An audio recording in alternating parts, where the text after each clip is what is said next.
Hypothalamus दिमाग का वो हिस्सा है जो कि जिस्म की चीज़ों को रेगुलेट रखता है।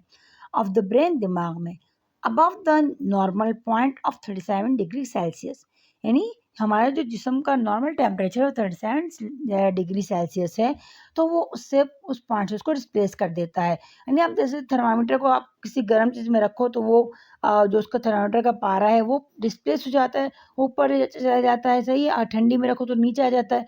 तो इसी तरह यहाँ पर भी हाइपोथैलेमस को आप कह सकते हैं कि दिमाग का थर्मामीटर है।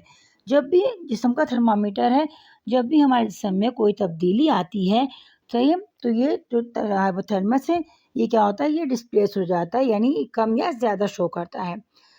Brain send message to body, दिमाग क्या करता है, ये मैसेज भेजता है बॉडी को, बॉडी पार्ट्स को टू प्रोड्यूस हीट, कि वो हीट पैदा करें, गर्मी पैदा करें।